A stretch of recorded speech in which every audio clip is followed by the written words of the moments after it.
Good afternoon, everyone. This is the Topics in Public Policy and Public Administration panel at the 2021 New York State Political Science Association Annual Conference.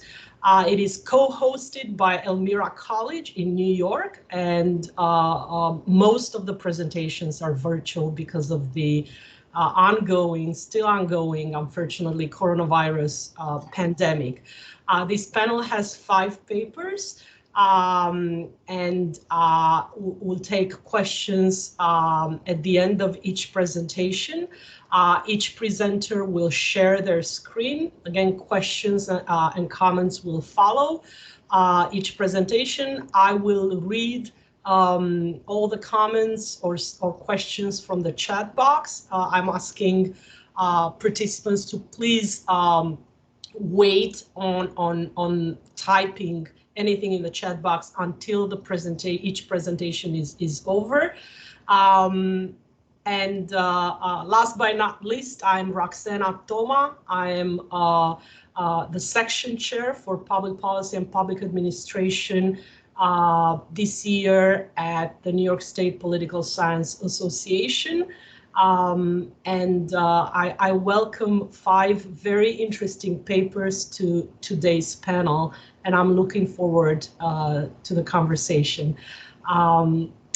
So we'll start with Erin, please.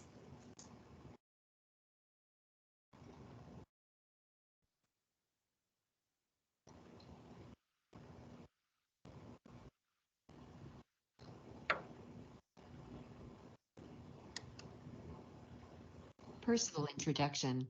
Hello everyone. My name is Erin Vallely and I will be graduating in July from SUNY Empire with my Master of Arts in Social and Public Policy, with an advanced certification in Healthcare Management. In 2017, I earned my Bachelor of Arts in Sociology and Anthropology from Wells College. I currently work for the Rockefeller Institute of Government as the Graduate Assistant for the Center for Law and Policy Solutions Undergraduate Internship Program. As a disabled individual, my personal experiences have led me to pursue a career in disability and healthcare law and policy advocacy. My physical disability makes it difficult to project my voice across video platforms, so each slide has embedded audio from text-to-speech software. On the right side of the slide is a photograph of Erin sitting in her wheelchair against a gray background.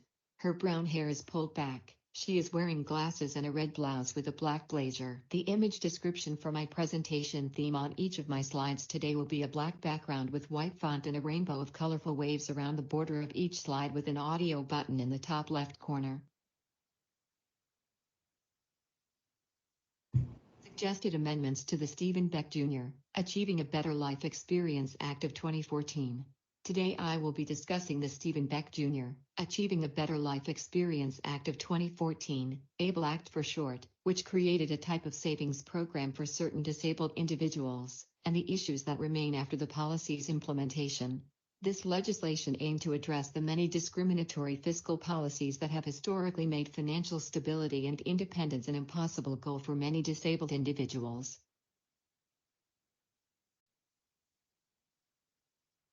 Background and history of the ABLE Act of 2014. Situation prior to the ABLE Act of 2014. Prior to the ABLE Act, families were restricted to special needs trusts if they wanted to save money for a disabled family member. These trusts enable individuals to save money for disabled family members without risking the loss of the disabled individual's means-tested government assistance programs. A major benefit of special needs trusts is that there is no limit on the amount of money that can be in the trust. Additionally, trusts can include a variety of assets, and are overseen by an appointed trustee to ensure the money is spent as it was intended to be. However, major drawbacks to these trusts include the initial administrative and legal fees associated with setting a trust up and the inability of disabled individuals to control their own trusts, even if they are able to make financial decisions. An additional policy barrier to financial stability and equality for disabled individuals is the $1989 $2,000 asset limit imposed on individuals receiving Supplemental Security Income, SSI, or Social Security Disability Income, SSDI, and Medicaid. This limit has not been revised since its implementation in 1989. Such limitations, while meant to target resources to the most needy, perpetually keep many disabled people in poverty. This asset limit makes saving money impossible and discourages individuals from seeking higher education and employment opportunities, even if they can work, for fear of losing these vital means-tested assistance programs.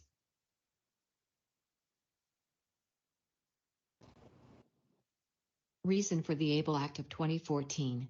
The ABLE Act legislation was initiated by Stephen Edwin Beck Jr., the father of a disabled daughter. He, along with other parents of disabled children, believed there should be a way to save money in their child's name without jeopardizing their child's necessary means-tested assistance programs. The goal of the legislation is to encourage and assist individuals and families in saving private funds for the purpose of supporting individuals with disabilities to maintain health, independence, and quality of life. The resulting legislation was signed into law by President Obama as part of the Tax Increase Prevention Act of 2014 with significant bipartisan support. On the right side of the slide is a photograph of Beck Jr., his wife, and their two daughters posing together in a government building. ABLE Act of 2014 Policy Explanation. The legislation requires states to provide eligible disabled residents with access to ABLE account savings programs. Money in these accounts, up to a certain limit, will not be included during asset assessments for means-tested government assistance programs, such as SSI, SSDI and Medicaid. In order to be eligible for an ABLE account, individuals' disabilities must have been present before they turn 26. They must also either be entitled to SSI or SSDI, have written documentation from a licensed physician to verify their disability results in marked and severe functional limitations, be classified as blind, or have a disability that is included on the Social Security Administration's list of compassionate allowances conditions. While these savings accounts improve financial stability for disabled individuals, it still does not provide equitable financial justice opportunities for this population.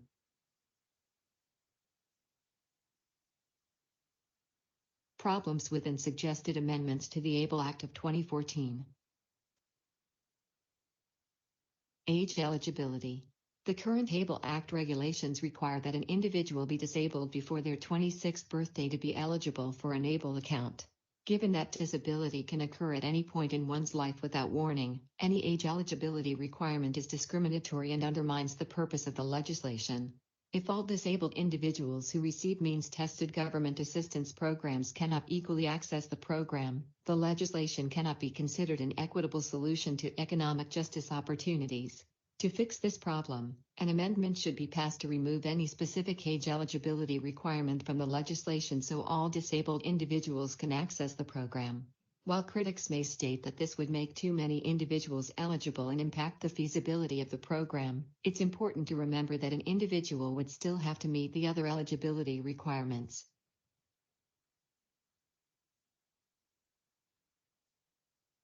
Asset limit.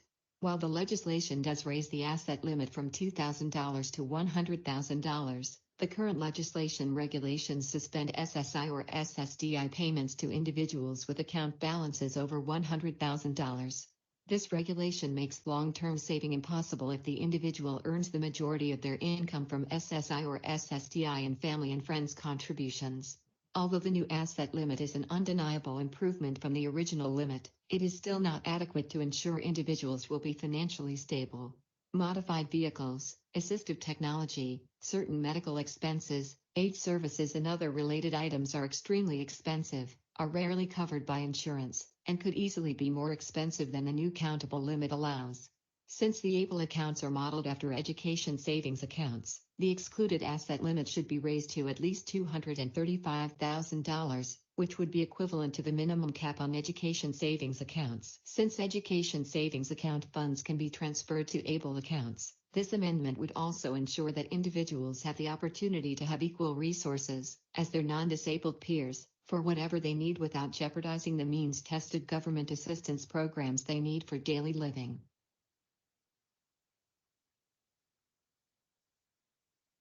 Qualified spending limitations. Lastly, the legislation stipulates what an individual's money can be spent on without being penalized.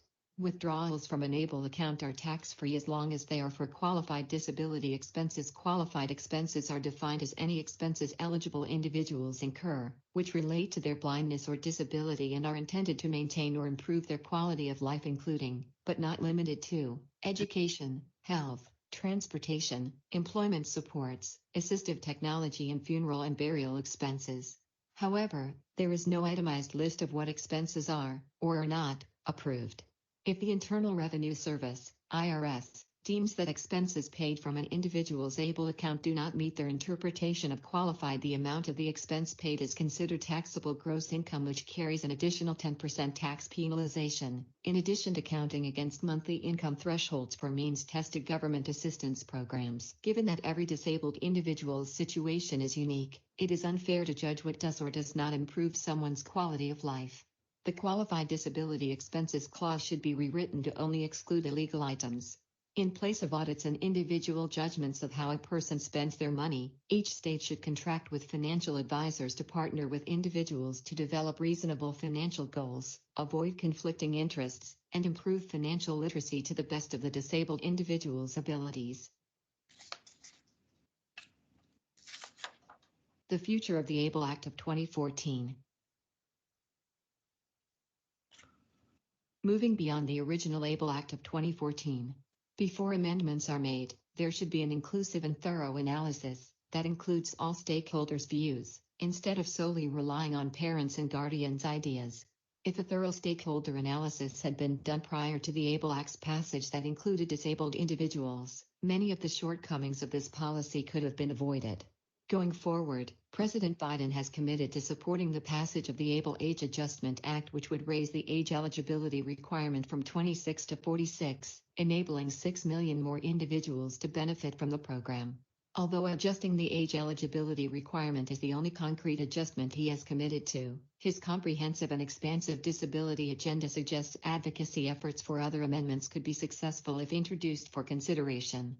The combination of renewed advocacy efforts within the disability community, a Democratic president and a Democratic majority in both houses of the federal legislative branch could make it easier to pass much-needed reforms beyond expanding the age requirement. The passage of these revisions and additional amendments would not only help disabled individuals and families set aside more money for living and medical expenses, but it would also pave the way for a stronger, more inclusive economy and less fiscal contribution from the government towards these funds in the future. Thank you for your time. Comments or questions are welcome.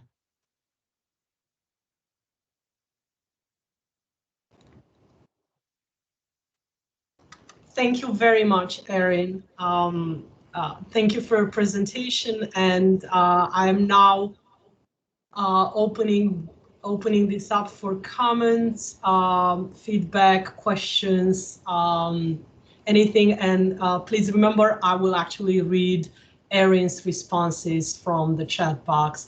I'm very happy to see that you're already using the raise hand icon. Kevin, please go first. I have a question about the trust itself.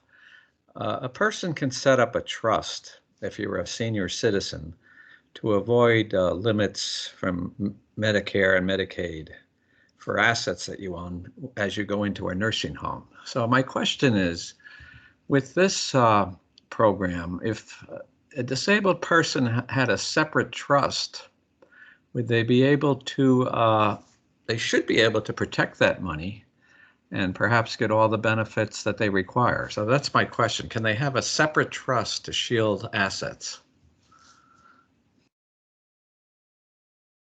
Thank you, Kevin. So I'm just waiting for Erin. And Erin, my apologies. I'm just seeing now your previous text. I might have to stop sharing my screen since I type responses instead of speaking. Is that okay? Absolutely, Erin, and it makes sense. Remember, if we share our screen, we cannot see the chat box. So yes, absolutely. And again, thank you, Kevin, for your comments.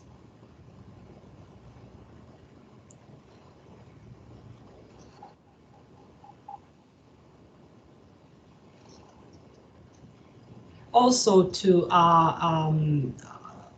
while Erin is typing her answer, I have a comment slash question. I read Erin's paper, of course, while disability policy is certainly not my area of expertise, I do always ask what are the pros and cons. I obviously understood all the pros, so my question for Erin would be, where would the resistance come from, and in what form would it take, might it take, to her proposals, to her amendments? So again, what would be the cons, what form the resistance might take for those proposals, for those amendments to be passed, to gain bipartisan support. So that's my question.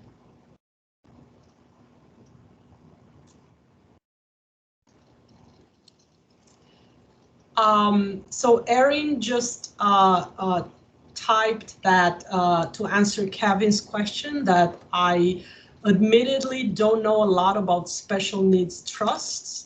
I have only studied ABLE accounts and not special need trusts. From what I can find, disabled individuals cannot control their own special needs trusts. Thank you.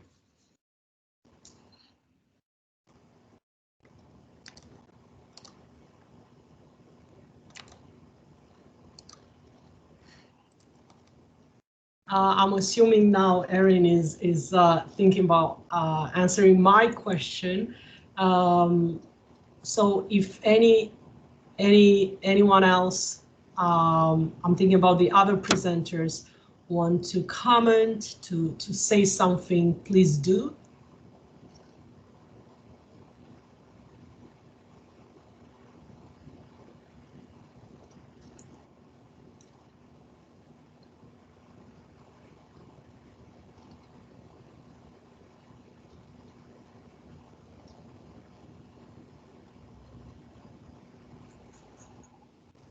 Nadine has a question. Please go ahead, Nadine, while she's typing her answer for me. Sure. Thank you, Roxana, and thank you, Erin, for that very interesting presentation. I don't have a question, but really just a comment, because I teach social policy as well at the undergraduate level, and I had not heard about the ABLE Act. So this has given me some new material to take back for my own teaching and to help inform that part of disability policy, which is included in the overall social policy course that I teach. You know, we talk about healthcare policy. Certainly we talk about disability in terms of the different models of disability, whether that is in terms of the social determinants of health, or in terms of the medical model, or the behavioral model, and so on. So this has added to my my teaching toolkit, I guess you could say, and I certainly appreciate it. So thanks again, Erin. Very, very, very informative presentation indeed, and very instructive.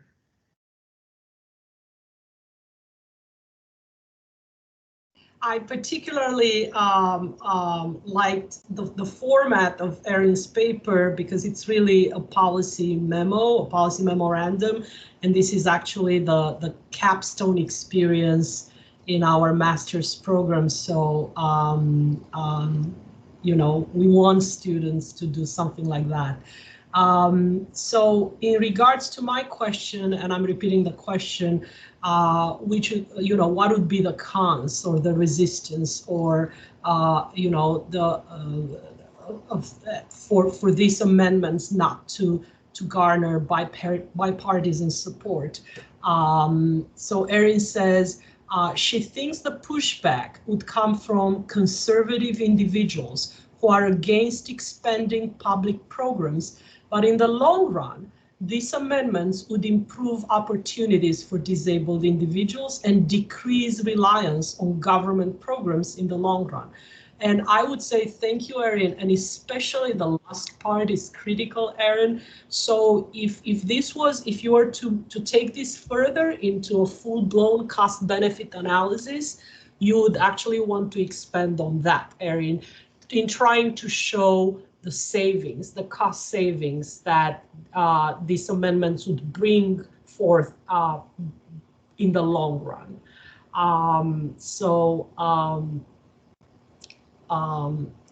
Erin is also, so again, I would focus on that, Erin, decreasing reliance on government programs in the long run. So what would be the cost savings there? I couldn't agree with you more. So again, that's an area you may want to look further. Thank you so much for your comments and questions. And thank you, Erin. And thank you also for going first. Thanks again. Kevin, you still have a question or your hand is up? Still No, up? my question was answered. Thank you. Thank you very much. I just saw your hand was still up. So thanks again, Erin. We're moving now to the second presentation. Kevin, please. Hey, my name is Kevin Bronner. I'm a public service professor at the Nelson A. Rockefeller College of Public Affairs and Policy at the University at Albany. I have a PhD in public administration, and I specialize in public finance issues for local governments. I've been working in accounting and finance issues for like 51 years now. So I've seen a lot of crises develop over the years, financial crises. And that's what my paper was trying to study.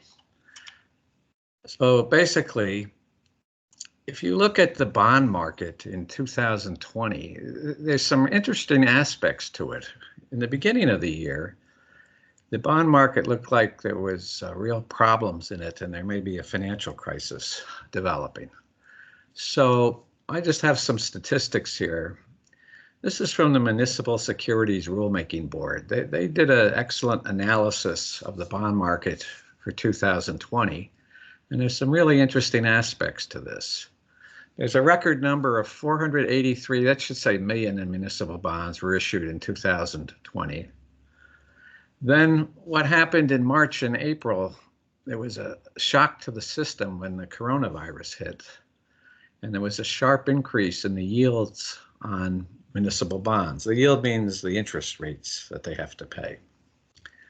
People began to sell a lot of municipal bonds. So if you look at a municipal bond mutual fund, they were being sold dramatically in March and April 2020. Now, the professionals say that there were more downgrades. When you have a bond rating, if it's downgraded, that means the rating gets lower. If it's upgraded, that means the rating gets better. So in a time of a financial crisis, you expect more bond rating downgrades. And the rating agencies indicate that that happened in 2020. Now, the yields on municipal bonds relative to Treasury notes increased in March and April. And that effect was corrected by the end of the year. There was a big shift in interest rates because of the Federal Reserve action, and that's why that happened. And then as far as the coronavirus risk, this Municipal Securities Rulemaking Board maintains a database where local governments across the country can put in factors that are increasing or decreasing their risk. And there were 38,000 coronavirus risks reported by different municipalities in 2020. And that's a gigantic number. So what this boils down to, there was a big risk of bond downgradings for municipal bonds and local governments in 2020. Now, I studied bond ratings for local governments in New York State for a long time. I work on it every day, and I use Moody's Investors Service to do this study. And I basically do it for cities, counties, towns, and villages, and sometimes for school districts. So these are smaller governments. Some of them are large, like New York City or some of the large counties. So if you look at the year 2020, what happened was 13 entities had their bonds upgraded and only 7 had them downgraded, and there was no change for 103 of the municipalities. That means their bond rating was reviewed and it wasn't changed. So this is really good news, because this doesn't agree with the concept that there was a massive amount of downgraded bonds. So that's for the year. And then I looked at it also from March to December, because the real coronavirus effects began in early March. That's when the markets are really affected. And even then, most of the bond ratings that Moody's reviewed, they didn't change them at all. Now you have to remember that during this time period, a firm like Moody's Investors Service in New York City was writing papers about the gigantic threat to local governments. And one of the main effects that they were concerned about was the loss of revenues, like sales tax revenues, personal income tax revenues, items like that. So if we continue on with this, this year, the pattern's still about the same. There's been some activity, but most of the changes that we see, there's really no change. And I could update you a little bit for the first week of April. There's been 3 localities had their bonds upgraded, 2 had their bonds downgraded, and there was no change in 2 other ones. So what this is telling us is it looks like we've gotten through this coronavirus pandemic without a major financial crisis for the New York State local governments. Now, here's an example. I wanted to put in an example of a bond downgrading. This happened on November 10th, 2020. And this is Suffolk County. This is a great big county. It's on Long Island, just outside of New York City. And their bonds were downgraded. And there was a sentence in the Moody's report about this. I'll just read it. It says, the coronavirus pandemic has resulted in a material diminution of sales taxes coupled with increased expenses. The county's prospects for 2021 are beyond and more dire. So this is the type of bond rating report that I was fearing was going to happen quite extensively in 2020, but it really didn't happen. This was probably the most graphic illustration of a downgrading because of the coronavirus. Now, there's a little bit more to this. Moody's actually uses a financial scorecard to support the bond rating. So if we all thought, well, whatever community we all live in, it may be a city, a town, a village, a county, Moody's creates a financial profile. They look at your financial numbers and they have a scorecard. And I don't want to get too technical here, but they look at measures such as the fund balance. That's the amount of money that your town or county has saved, or your cash, how much cash you have. So I had one caution as I was doing this paper. This scorecard that Moody's and the other bond rating agencies use them too. There could be a lag in revising the scorecard analysis since it uses financial statements which take time to update. And to make this real simple, the 2020 financial statements for all these localities won't be updated until sometime later this year. So Moody's could look at this and look at their scorecard analysis and say there should be some downgradings. Now, there was recently a federal bill passed that's going to provide money to all these localities, I believe. So I think that should help. So if I was updating, 2 months ago, there was still a question here, but I really don't think that we're going to see a lot of downgradings of local governments, given the environment we're in. And that's basically what my paper's showing.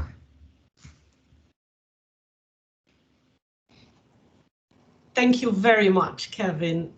Very interesting, especially since, we've read so much about the fiscal crisis, due to the pandemic. So this is all good news for New York State, indeed. And not what someone without your expertise and data might be expecting. So it's very important to disseminate this kind of information. Any comments, any questions from the audience? Erin, please. And Erin is going to type her questions and comments. So while she's doing that, oh, she already did. Thank you, Erin. Erin is asking you, Kevin, what do you think the long-term fiscal impact of COVID-19 will be? And I dare add, you know, could you please take this question and first answer it for New York State? Actually, let me reverse that.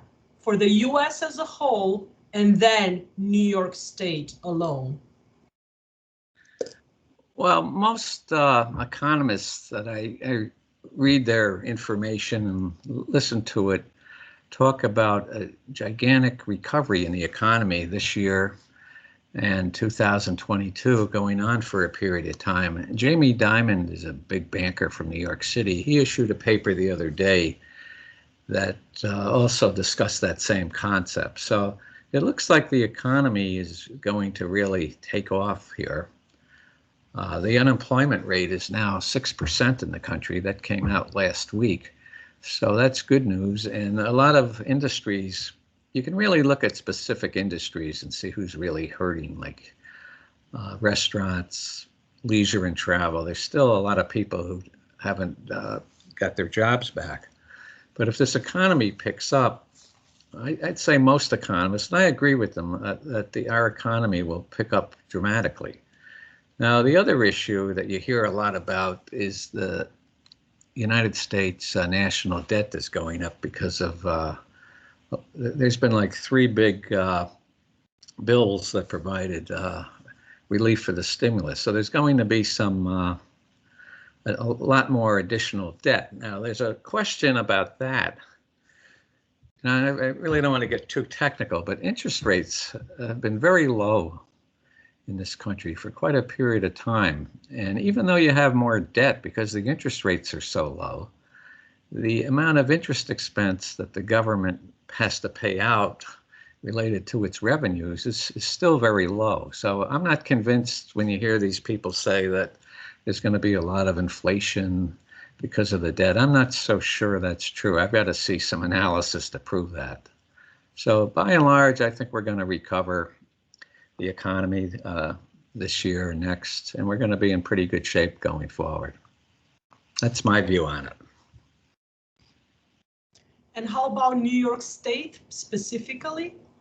Well, New York State is an interesting aspect here. They just passed their budget Wednesday night, and all the big numbers are out. It's a $212 billion budget, and they're going to get there with some new revenue items. They're going to increase the tax rates for millionaires and above. They're going to have some new tax revenues coming in. So the financial picture is very good for New York State. Their bonds weren't downgraded. You know, their bonds could have been downgraded, but they weren't. Now, some elements of New York State, there's public authorities that operate. They might run things like airport terminals or the subway system in New York. A year ago, they were really being questioned as to how much money they really had to proceed, and it looked like there was going to be downgradings. In some cases, there were. But the new federal tax, or the new federal spending bill that I talked about that was passed a few weeks ago, that's going to provide money to all these public authorities so that they should be in very good shape too. Thank you, Kevin.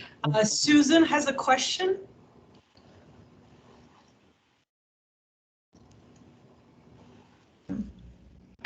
Okay. I think my question is, New York State is generally seen as, having a very diverse economy. There is not necessarily one industry that, that's the main pillar. What do you think about other states like perhaps Florida that relies on revenue from the tourism industry? Have you seen any changes in terms of bond ratings locally? I don't know if you've taken a look, like a state of Florida. I haven't taken a look at local governments in Florida.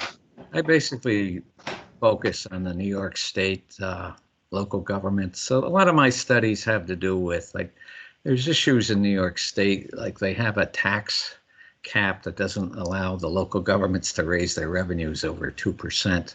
Okay.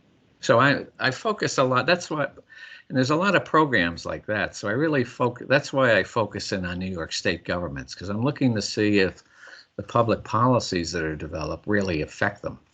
This particular study that I'm presenting here was kind of an outgrowth of that, because I didn't assume the government was doing anything right or wrong. I was just trying to look at the bond ratings to see if this gigantic pandemic was going to hurt them, and it appears it really didn't. Okay. Okay. Thank you, Susan. And of course, Kevin. Any other questions, comments? Roman, please. Yes, thank you. I would like to know if municipalities in New York State are strong enough to bear impacts of coronavirus, or will they be more dependent on the state or on the federal government? Could you repeat that?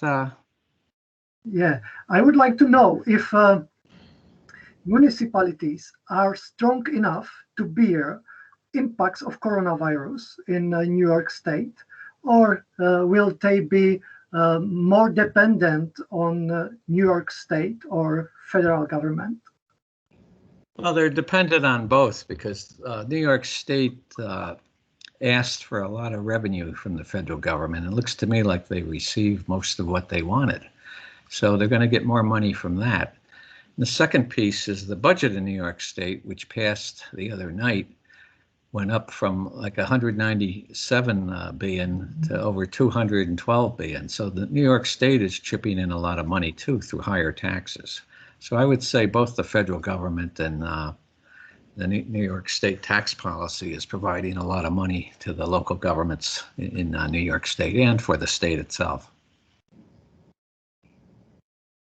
Thank you. Thank you. You're welcome. Thank you, Kevin. And I think, thank you again for your presentation. I think we ought to move on to make sure we can have everybody present.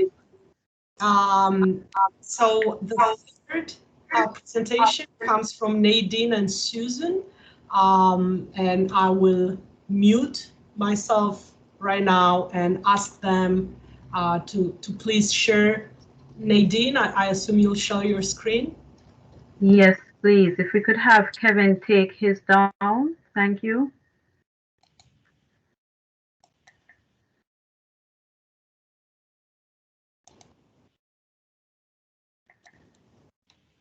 All right. Is everybody seeing that? Yes, excellent. Thank you. Great. Good afternoon, everyone. Thank you, Roxana. My name is Nadine Wedderburn. I am Associate Professor in Public Administration and Public Affairs at Empire State College. And we are presenting, with me is Dr. Susan Young, and we will be presenting our topic, emotional labor and public administration in a time of pandemic. And I'll ask Susan to introduce herself at this time. Hi, I'm Susan Young. So I am currently the interim dean at the University College of the Cayman Islands, currently in the Caribbean. My area of focus is public management and a little bit of actually public finance and public policy. Nadine and I were colleagues from in Florida, and our current paper follows on research from one of our mentors in our program at Florida International University, Dr. Meredith Newman. So when Dr. Newman was doing her research in regards to emotional labor, her focus was on 9/11 and the fallout from 9/11 and what it placed on first responders. So our hope is to continue with her research in the context of the COVID-19 pandemic. Great, thank you, Susan. So yes, so we also are hoping to conduct research with public health workers in particular. And so the focus of our presentation today is going to be centered on the emotional labor among public health workers in particular. So we will begin with an introduction of emotional labor, what that is. We will talk about the dimensions of emotional labor as outlined by our mentor, Dr. Newman, and her colleagues. And then we will give a quick snapshot of the COVID-19 pandemic context from the government sector perspective. You would have heard by now that our entire economy and our entire public milieu was divided into a number of different sectors, which determine who would be considered essential workers and so on. So we'll take you through that very briefly, and then we will discuss how we are beginning to see how emotional labor is coming out in the work of public healthcare workers. So as a definition, emotional labor is work done for a wage, where the worker manipulates feelings to create a publicly observable facial and bodily display, and it has exchange value. And this is from the researcher who originally coined the term emotional labor. The important thing to point out here, there's a distinction made between emotional labor and emotion work, because emotional labor specifically looks at the kind of emotional work that is done in exchange for a wage. And I think this is very important to point out when we especially think about the role that, or I should say, the relationship between work and the economy as we're seeing play out within the pandemic context. So Guy Mastracchio and Newman go on to highlight for us that this is work that goes beyond cognitive, physical, or mechanical skills required for job completion. And they're very careful to point that out, that this is not examining labor outside of those sort of intelligent cognitive skills. You know, we talk about emotional intelligence, but the understanding here is that emotional labor is part and parcel of the cognitive and the physical and the mechanical skills required to carry out work. In terms of the productivity model, we also thought it was important to point out, again, carrying through that theme of not discretely looking at emotion work, but seeing it as part of a holistic model. And we're quite familiar with this model, that there are inputs that go into production, and there are outputs and there are outcomes. Outputs being distinct from outcomes in terms of outputs as in units, sort of quantifiable widgets, and the outcomes being the long-term changes, if you will, in attitudes and values and lived experiences. In the case of the public health worker or the healthcare sector, for example, and in light of emotional labor, I think it's important to point out that the well-being of the healthcare workers, which is again wrapped up in emotional labor, has a role to play in the effort and the work and the capacity to put in labor in order to keep this productivity machine going. So we find that it's very important. It doesn't just stop with the outcomes. We're not simply looking at or interested in the improved patient's health as part of the outcome of the model, but that the actual workers' well-being, of which emotional labor is a part, goes back into the sort of a feedback loop, if you will, into doing the work and keeping the model going. So I'll turn it over to Susan at this point to take us through the dimensions of emotional labor and how the healthcare sector is centered around these dimensions. Over to you, Susan. All right, so what I'm going to do is touch on how and how Guy Mastracci and Newman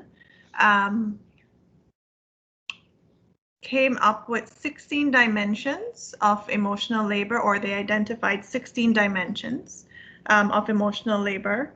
I'm not going to go through all of them, but it's pretty much some of the things that touches on emotion, the caring factor, the banter that we have to go into. You know, you go into a restaurant, you expect the server to be nice to you, to have easy banter. One of the terms they came up with or put together, compassion fatigue, which ties into caring too much. They called it caritas. I guess it's a nod to you know, Dr. Newman's South Florida connections. You become burnt out based on caring too much. Emotion management, how do you manage the desired emotion, emotional response? You know, people will say, well, that nurse was very unfeeling, or the doctor was not very friendly. So it's managing the expectations of who you're serving. You have your professional face. You know, this helps to distance yourself from the individual. As professors, there are times we're told not to look, you know, be too friendly with the students. We should still maintain some form of professional distance. One interesting term they touched on, emotional chameleon, is the ability to switch emotions on and off. And you find that with the pandemic and public health workers, some of the comments has been not being able to switch off. They're constantly turned on, having to constantly show a level of empathy and caring while dealing with heavy emotional burdens internally. Your spider sense, the ability to adjust one's emotional state, which is very interesting. Sometimes we will say someone is not picking up on social or verbal cues. So part of emotional labor is being able to know when to adjust one's emotions based on the scenario that you're in. I'm not going to touch on everything, but I'm going to like the last two: emotional engagement, the ability to connect with the other person and empathize, and emotional mask, when workers convincingly suppress their own emotions to act as if they feel something different. So even in the midst of this pandemic, healthcare workers still have to show a level of compassion and caring, and what we've heard is based on the amount of patients they have to see, it's suppressing that urge and desire to be an automatic. You know, you're aware, okay, yes, the statistics show, or based on a patient's vitals, they're not going to make it. But you still, you can't treat patients like machines or as an object. So even though they know the outcome is not going to be good, they still, or the expectation of the patient and even colleagues is that they still show some sense of compassion and caring despite the outcomes. Now that's fine when you're dealing with one or two individuals who don't make it, maybe per day, but then when you're dealing with patients dying on you hour after hour, and so there's no time to adjust. And so you put on this emotional mask to cope. So so those are the dimensions they have identified from emotional labor. Nadine, do you want to move on? Now, what we have done is that we have grouped the 16 dimensions actually into 3 classifications, and we took this from Grandi, forgive me for the mispronunciation, Diefendorf and Roop from 2012, and we've grouped those 16 dimensions into 3 categories. The first one is occupational requirements. The second one is emotional displays. And then the third one is intrapsychic processes, what you are doing internally to handle the emotional challenges of the job. Now, occupational requirements, again, it's almost, I wouldn't say, well, self-explanatory in the sense that in our day-to-day lives, we expect a certain response, or, you know, you expect in certain professions a certain level of professionalism, or, for instance, when we go to Disney World or Disneyland, it's marketed as the happiest place in the world. So whether you as a worker, you're having an off day, you still have to have your lovely smile and talk in a sing-song voice, because Disney World or Disneyland is the happiest place on earth. Can't have a grumpy Cinderella, can we? So these are like the expectations when it comes to certain occupations. And of course, when someone says they're a nurse, you expect them to be caring, mindful, and look after individuals. One of the aspects that we would like to explore is, even when we talk about healthcare workers, you know, what are the different expectations for the different areas? Do we expect a physician to then carry that same level of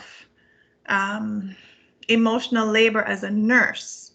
You know, what are we expecting from a physician versus a nurse versus our respiratory therapists or physical therapists? You know, are our expectations the same for the different categories? Second dimension, emotional displays. Again, do we expect a doctor to be as open in their emotional displays as opposed to a nurse who is there with the patient from constantly all the time? And then the process, the third category, intrapsychic processes. You know, how much more does it take out of a physician versus a nurse? Not saying that one is better than the other, but based on the interactions. The nurse, again, spends more time with the patient, as opposed to the physicians or doctors who come into a room.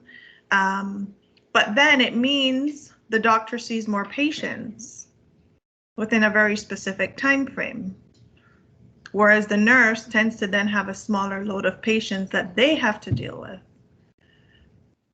So when we do say healthcare workers, we also are hoping to break it down even further based on categories.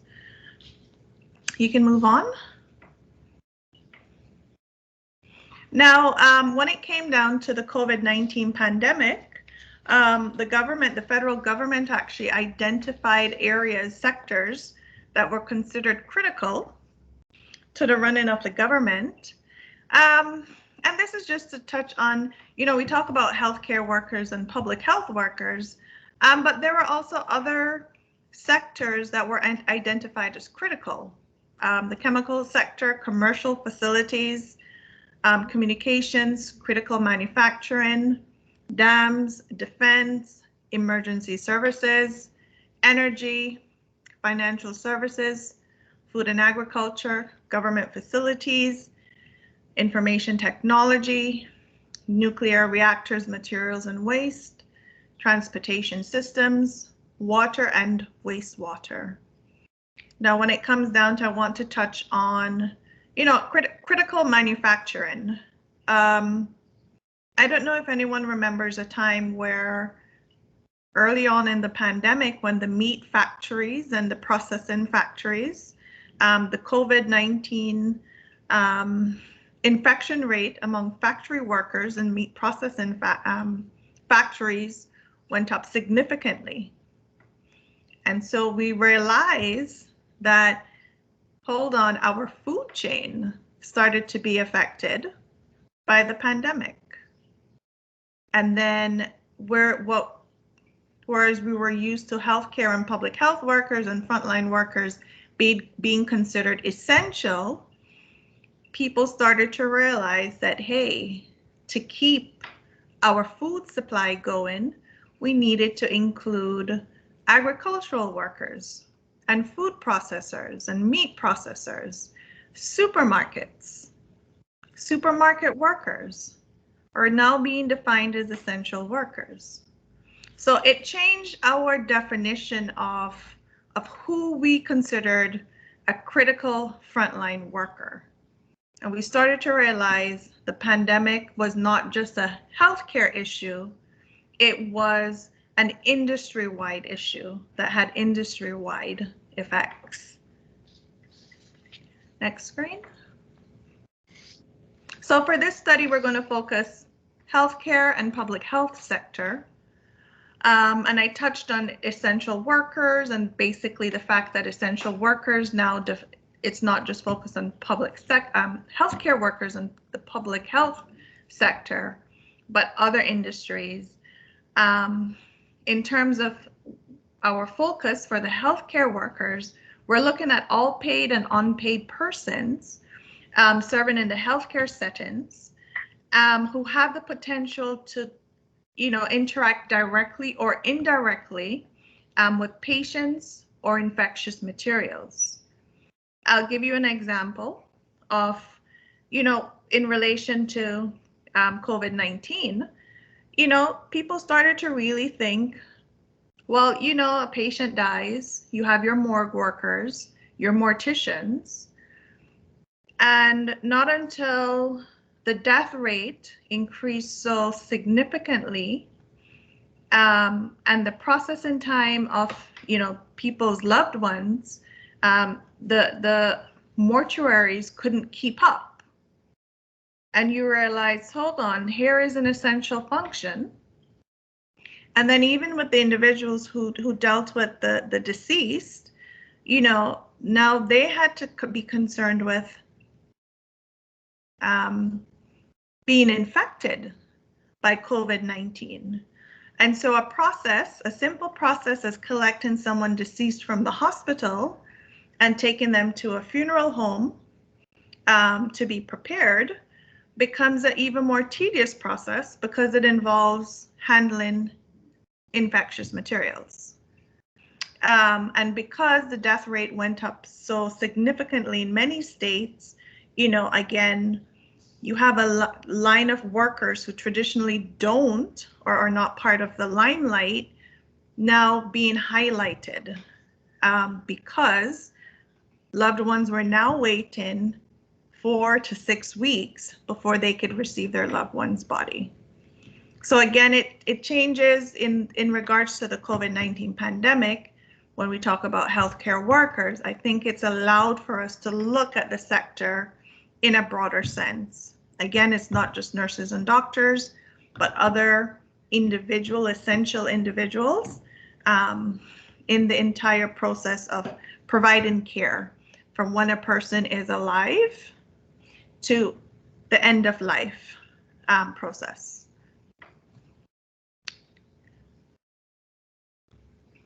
Now, I touched on individuals who deal with, the deceased, because when we talk about frontline essential workers, COVID-19 have had us redefine who a frontline worker is. Again, going back, reiterating, we thought nurses, doctors, but it's pretty much anyone who came in contact with a COVID-19 patient at every stage of their treatment. And so it brought everyone to the forefront. Respiratory therapists.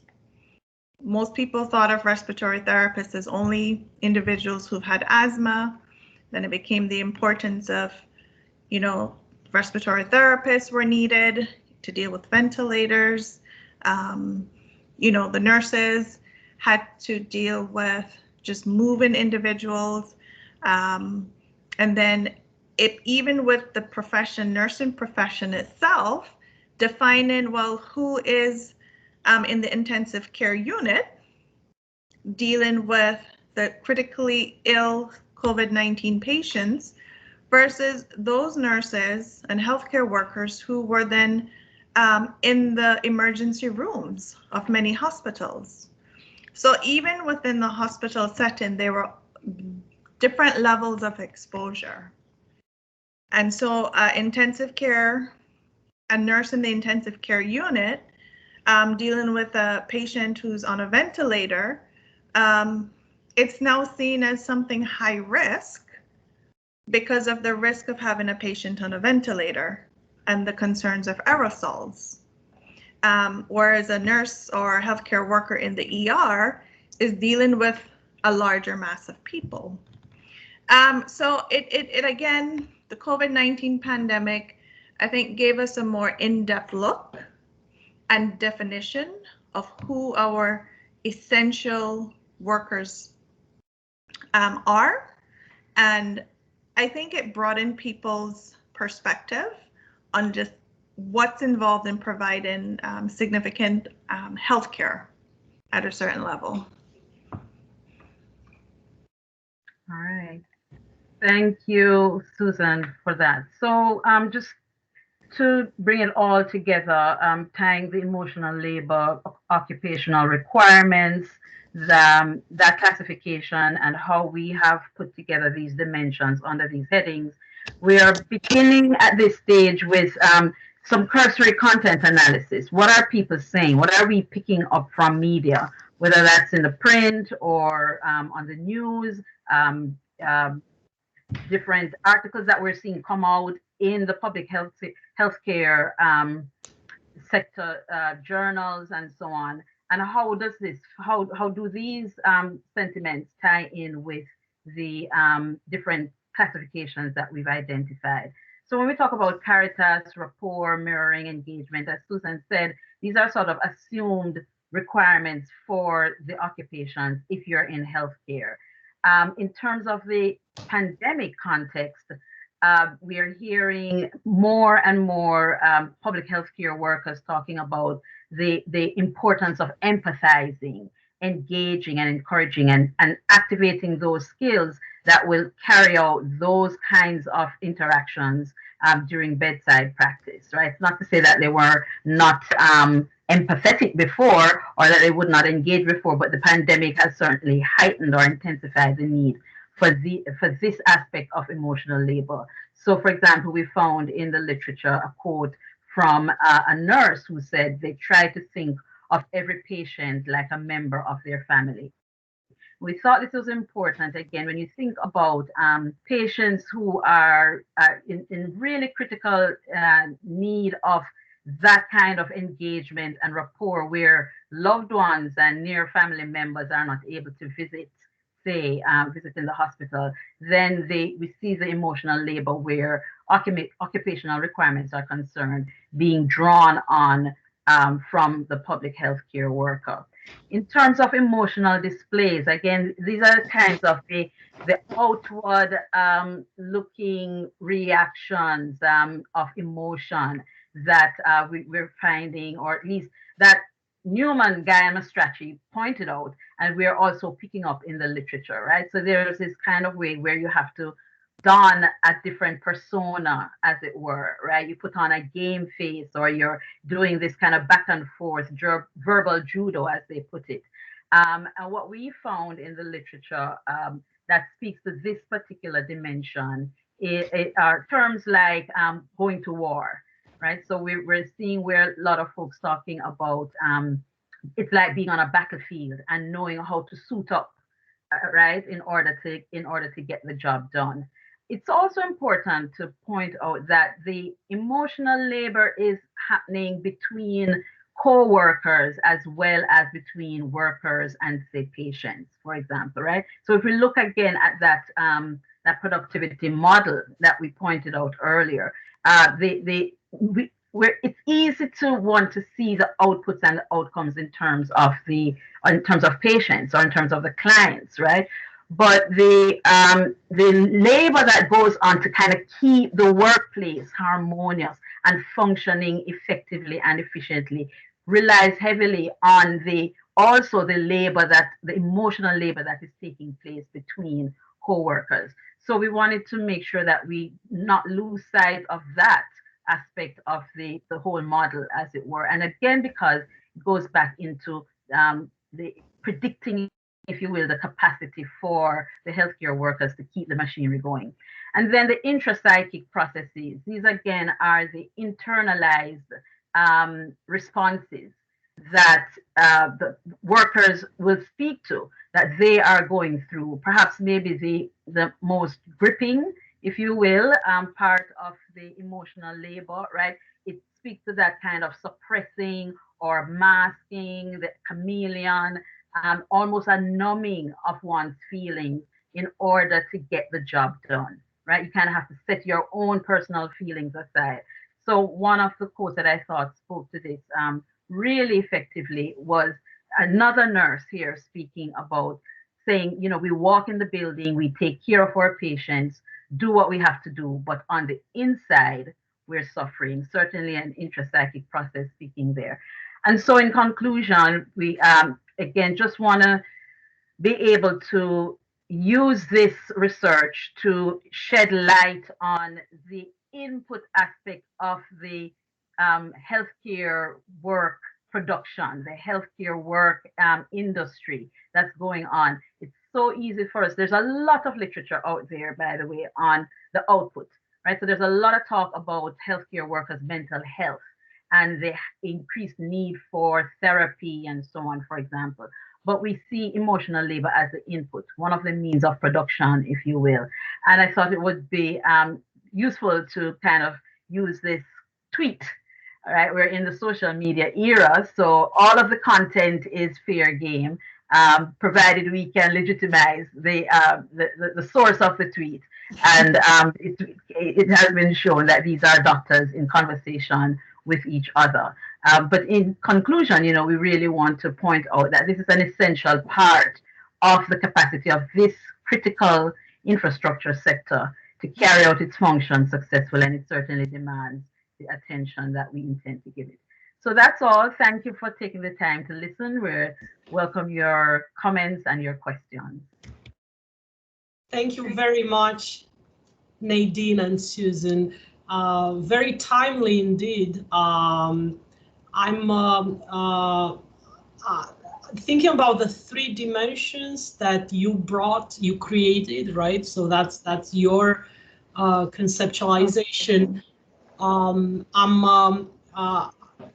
I was just thinking as you were presenting how the occupational requirements, were tapped into big time, right? But I can't shake the feeling that it's really the emotional, I forgot how you call them, intrapsychic. Intrapsychic. So just before you go on, Roxana, thank you for that. So it's Grande and Diffendorf and Roop who came up with the 3 classifications, and what we did was factorize. Oh. So imagine if you were to do like a reverse factor analysis, right? I did. Right.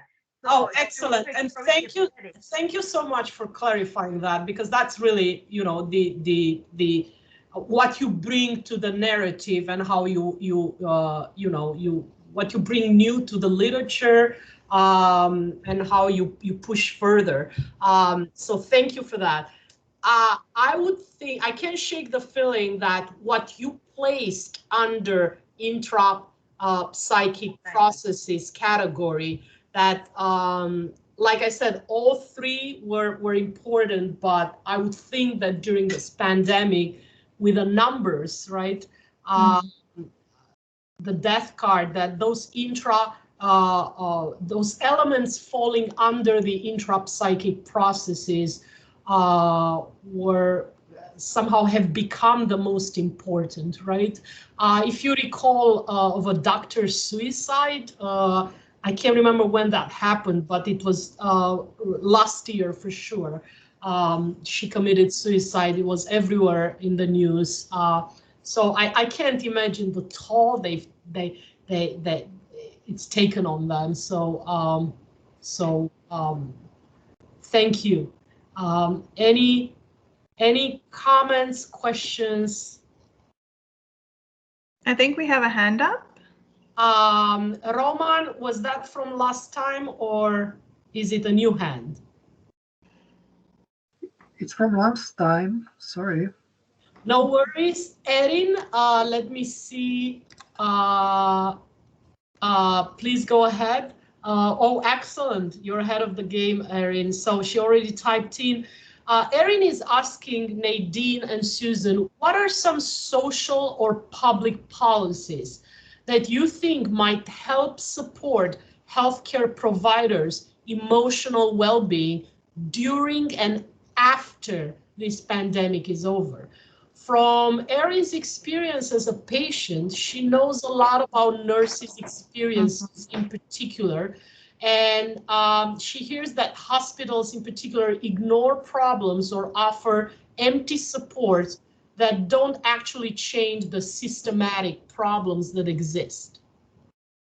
Great. Thank you for that question, Erin. And you are absolutely right. Again, when we are looking at the literature out there, and of course, research around COVID-19 is still ongoing, right? And so it's early days yet to begin to make a summative analysis of people's experiences and so on. But what we're seeing so far are healthcare workers talking about, just as you said, the lack of support.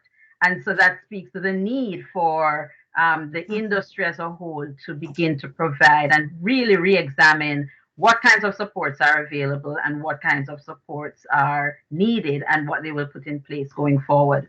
In terms of the social and the public policies, I think attention to mental health care policy is going to be very vital.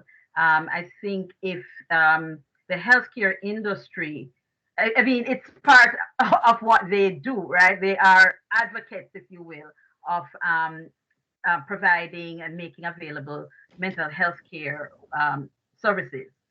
However, I think if the industry as a whole shows that they need to be supported in this way in order to bolster the healthcare sector, as it were, right? So we cannot have, for want of a better term, unhealthy healthcare workers, because that certainly makes the healthcare sector vulnerable in so many different ways. And I think if we see some sense of leadership from the healthcare sector saying that mental health care policies are vital to the well-being of our work and what we do, and therefore to the public at large, then we should see more support being put into policies and programs for providing mental health care services. That's certainly one. I think it also speaks just broadly to what we mean by health care in the US, right? And what exactly becomes priority. We know that it's a very hotly debated topic, and we don't want to take this panel time to get into that.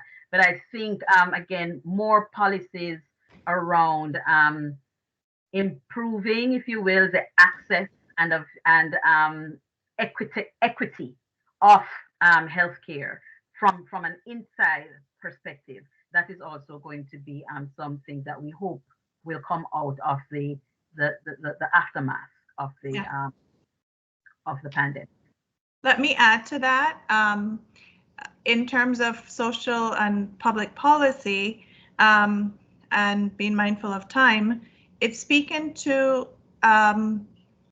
what policies govern sick leave, health, what's defined as appropriate sick leave, redefining and categorizing mental health struggles and challenges and diagnosis, and looking at, health insurance coverage. Certain things must be covered. mental health coverage is not a compulsory coverage. Many health insurance policies, when it comes to the covering of mental health services, it's very small, and many times you will hear doctors say, well, I have to define this a particular way, because then if it's diagnosed as mental health or therapy, it may not be covered.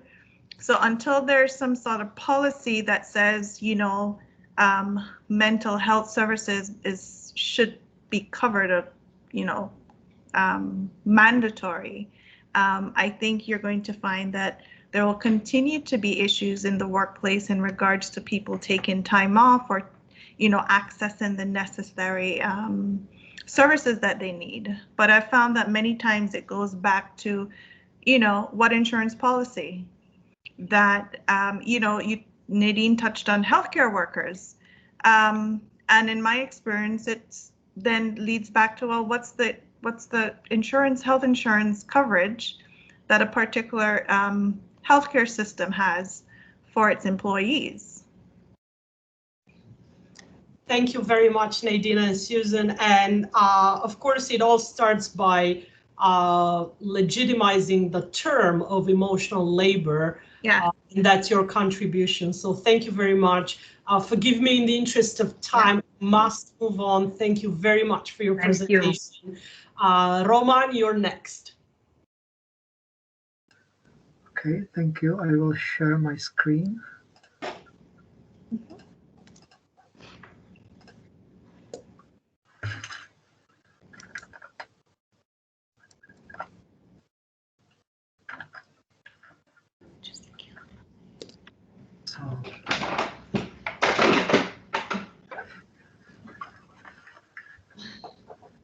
Please make sure that unless you're talking, so I'm going to mute myself, and everybody but Roman, please mute yourselves. Thank you very much. Okay.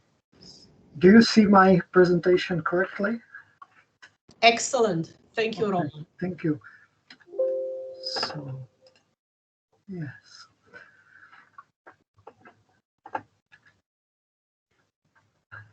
Let me thank you for this opportunity to share my research and thoughts with you.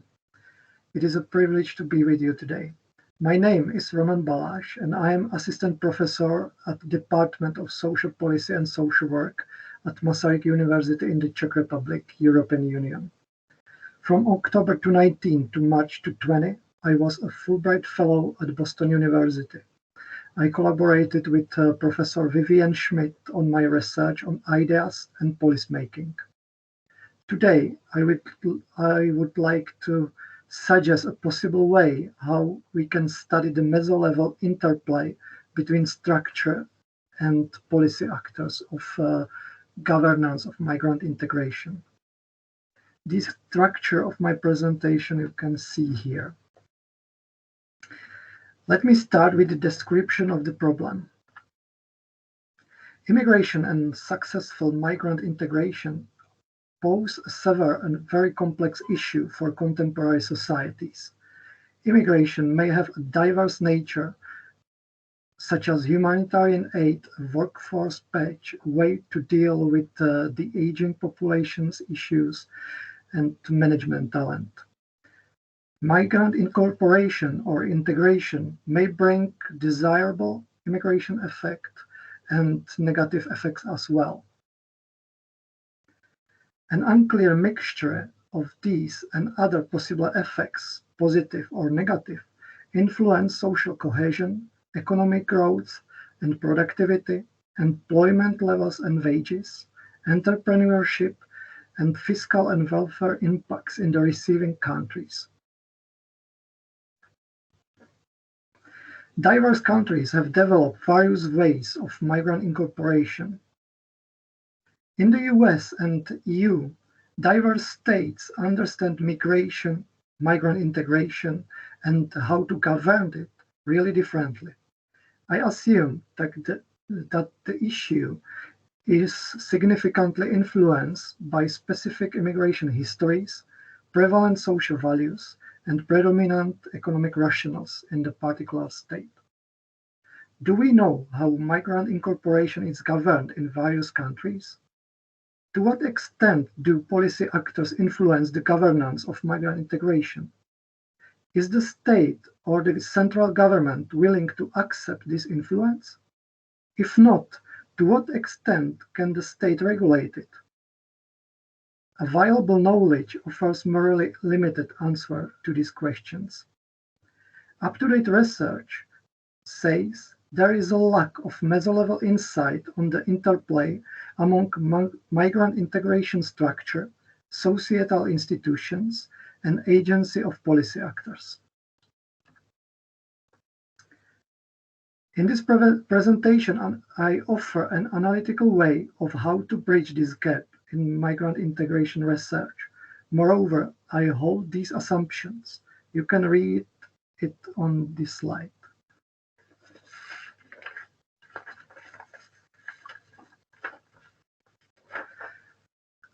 This is my research question: how we can analyze the meso-level interplay between structure and agency of policy actors in the governance of migrant integration. To answer these questions, I need to describe the structuration of governance of migrant integration. Governance generally means how people can manage or govern state societies without the domination of central government.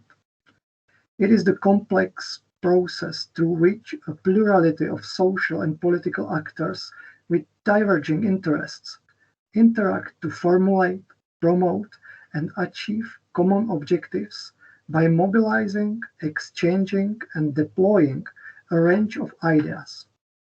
As such, governance has 4 elements.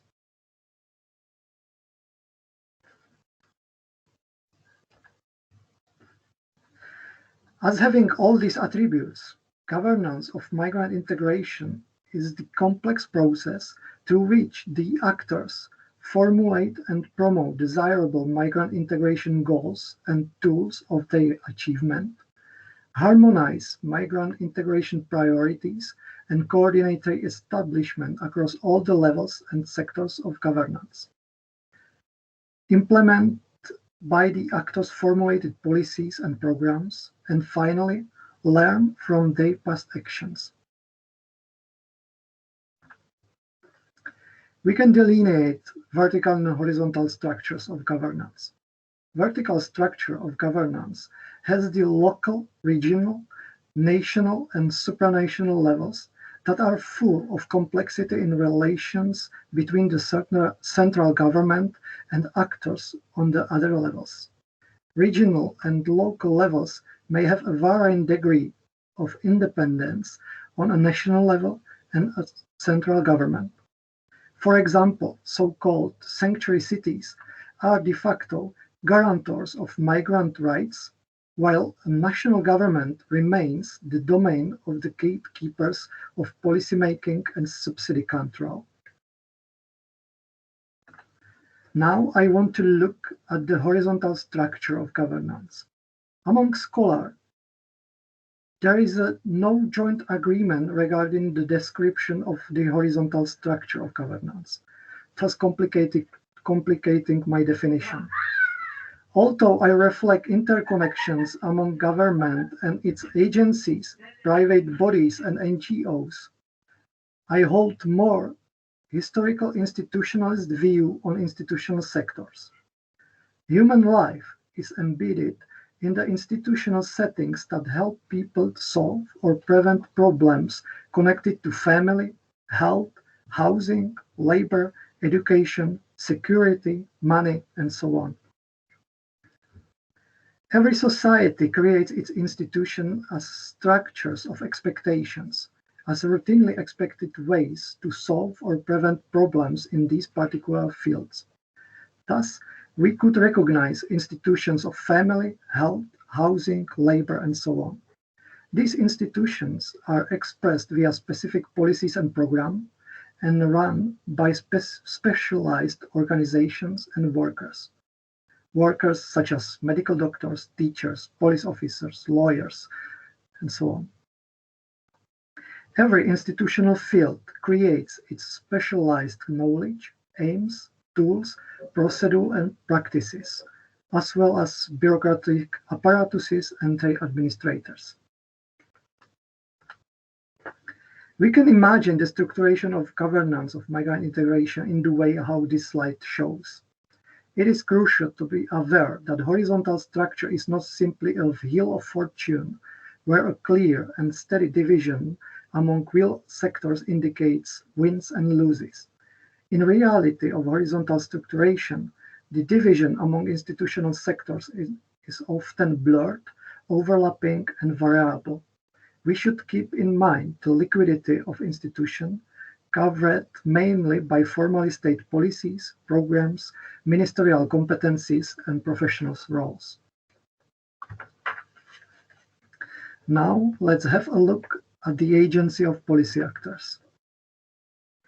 As discursive institutionalist, I anticipate the actors themselves affect the above multi-level and multi-sector settings of governance significantly.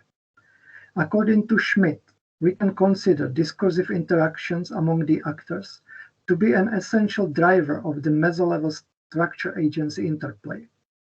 From this point of view, the actors are active and reflective agents who constantly interact with the organizational, institutional, and broader structural context of migrant integration, and do both reproduce institutionalized ways of migrant integration and reshape the settings of governance.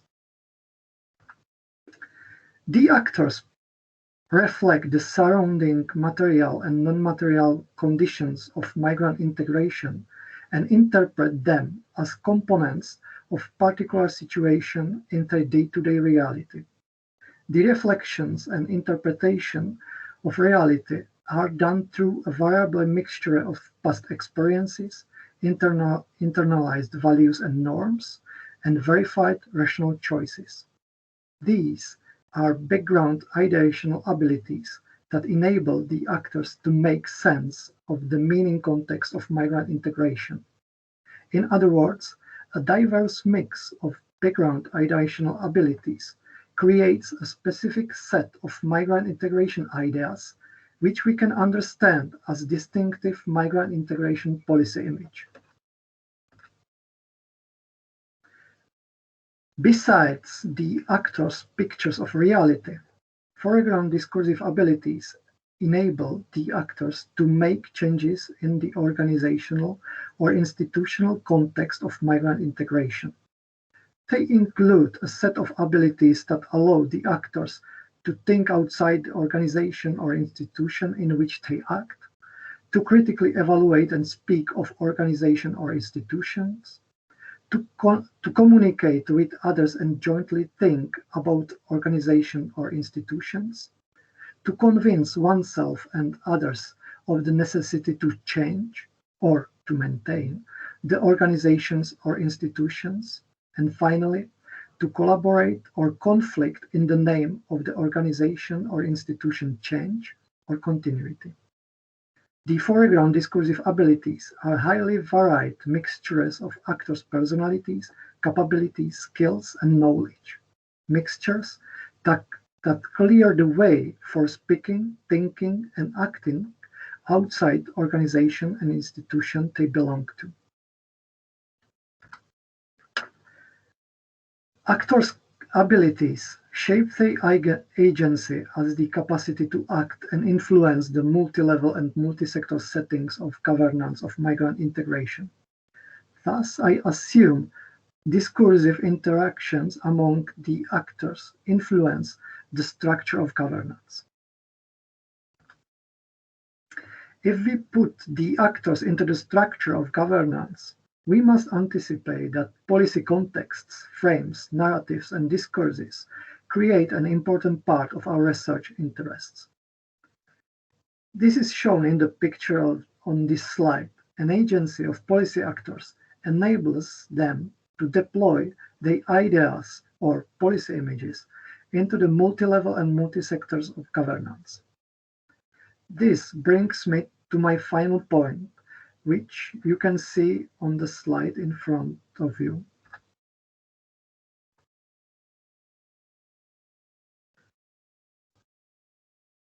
Let me return to my research aim.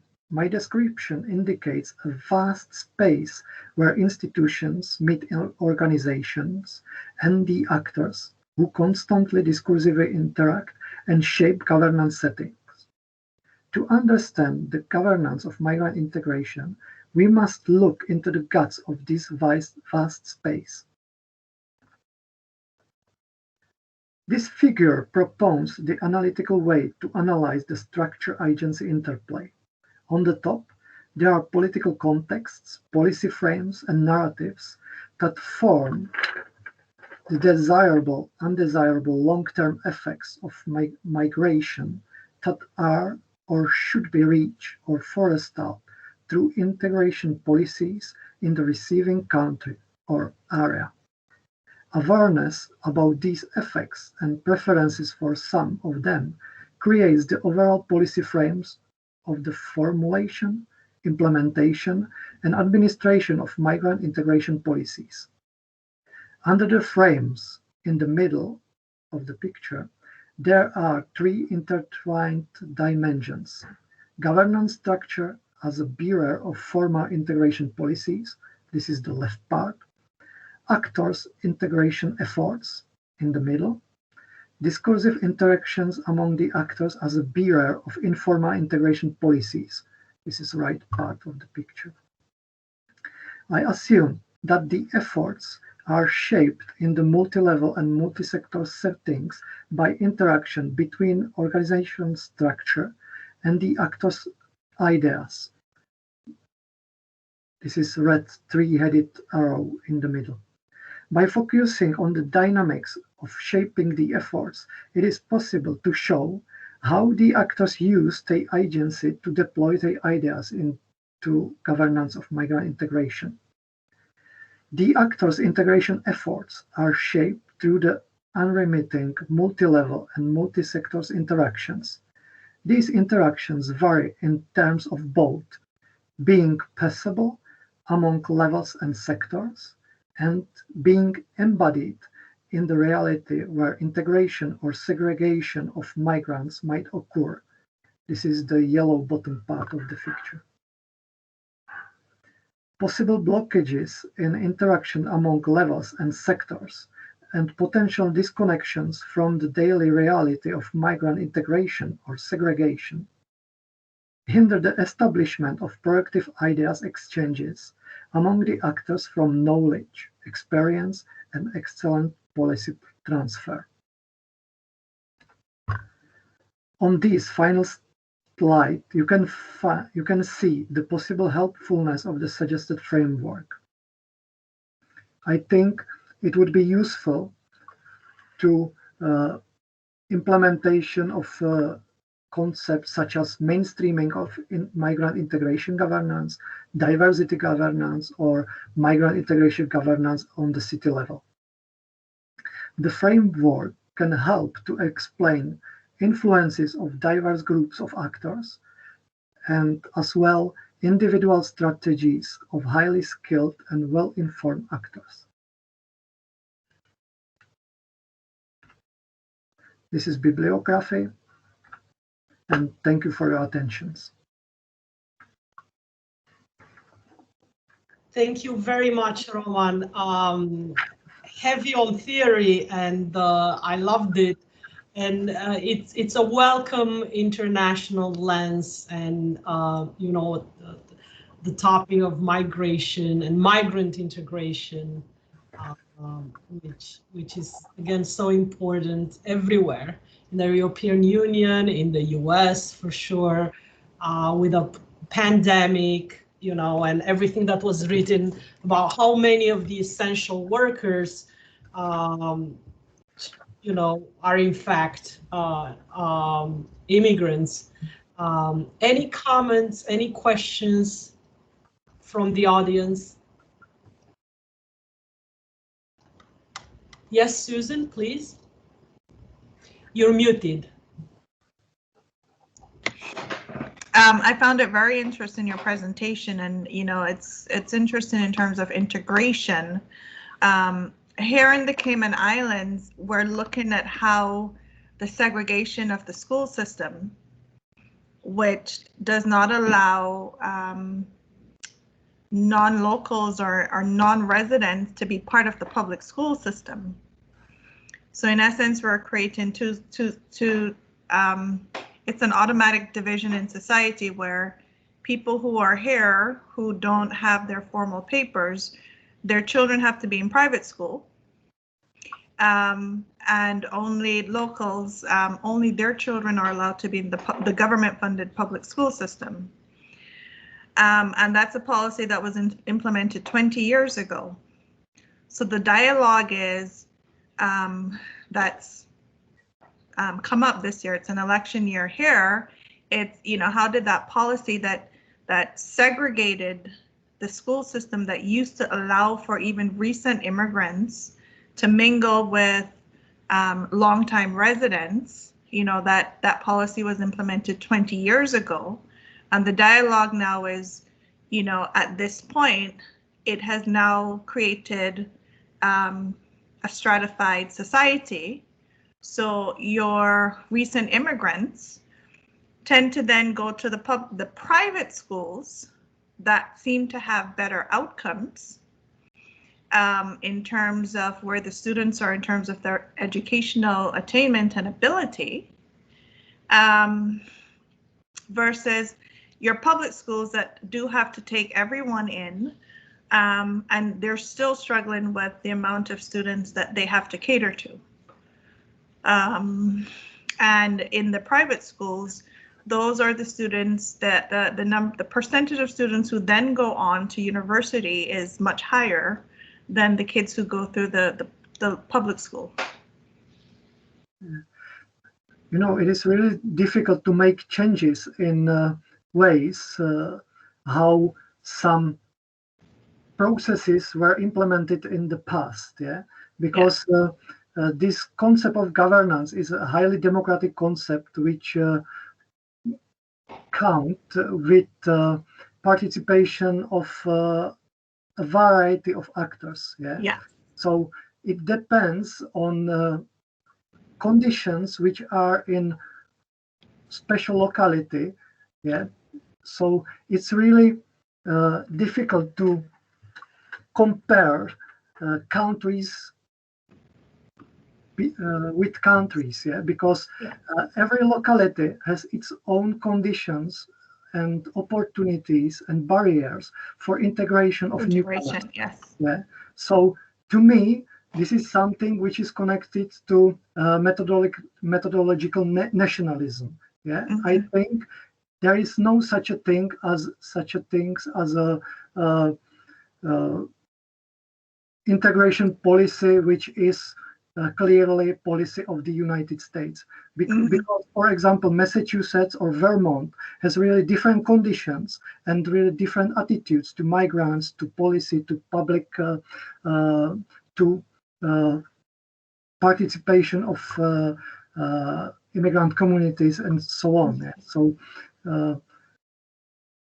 the situation which you spoke about, it's really interesting to me because I really don't know how public schools work, because I'm not concentrated to public school system. Public schools, yes. So just using it as an example of how like a deliberate policy was implemented to deliberately that affected how just, you know, individuals in society integrate. So they said the segregation started in the school systems, and even as the kids are segregated based on immigration status in school, it continued on in their adult lives. Yeah. And so the dialogue and discourse right now is we have basically this division in our society where it's, oh, that person went to public school, that person went to private school. And so we're seeing those clear divisions now 20 years on. And I think I've always been interested in how the education system helps with integration of immigrants, because even some of the Scandinavian countries, such as Denmark and Norway, like to say, yes, we've taken in X amount of refugees, but then when you kind of drill down into it, many of those recent immigrants are in inner city schools, inner city public schools, where there's already an outflow of residents from their inner cities going into the suburbs. And so, yes, those recent immigrants from parts of the Middle East and parts of Eastern Europe are welcomed, but then they're still only in certain parts of society, because these are the schools that have the capacity, and it tends to be the inner city schools that accepts them.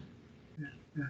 For example, in Czech Republic, every children, no matter status, should attend public schools. Yeah, we've got public schools for everybody, but we've got another problem, because we don't have experience with immigration. We were closed so long that our system of public schools are not prepared for immigrants. Yeah, Yes. It's a little bit different. I'm gonna take Erin's question now, if I can read it in the chat box.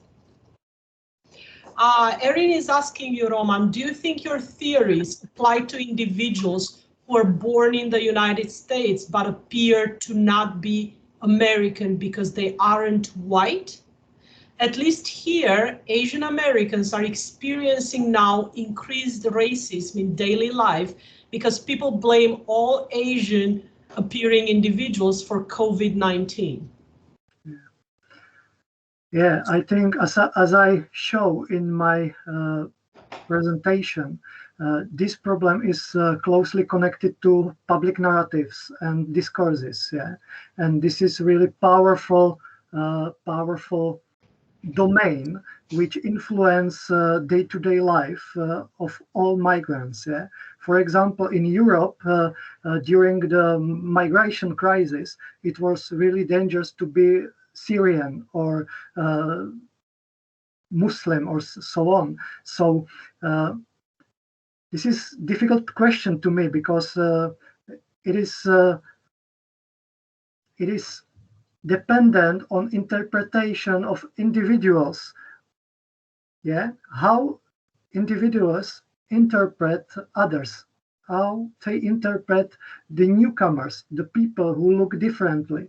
Yeah, so I think there is no such a thing as a collective behavior. Yeah, this is something which individuals have some attitudes, and these attitudes may have some patterns. Yeah, I don't know if I answered the question, but no, you said it beautifully. Individual interpretation, and I'm going to take the last question because we're really running way behind. My apologies. From Nadine, please. Really quickly, it's not actually not even a question. It's just a comment. To Roman's point about how citizenship and Erin's question about citizenship, how citizenship has become racialized, right? So who is considered American is usually synonymous with someone being white, and therefore how is that person's sense of belonging determined and articulated wherever they find themselves, right? If it's in Eastern Europe or Asia or the US. So just wanted to add that piece to it, because there's definitely that interconnection between citizenship and belonging, and how citizenship has now become racialized, and therefore how it impacts belonging. That's it. Thanks. Beautifully said. Thank you very much, Nadine. This has implications for identity politics, as you well explained. So thank you very much. And thank you, Roman, very much for your presentation. And last but certainly not least, Mikal. And I thank you, Mikal, for going last and bearing with all this, and for your patience. And I thank all the presenters for their patience, but first and foremost to you, Mikal. So please share your screen, and you'll have our full attention. And again, thank you.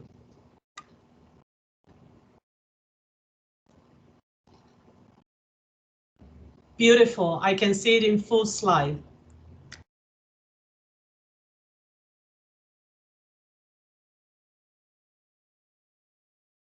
Mikal, you're muted.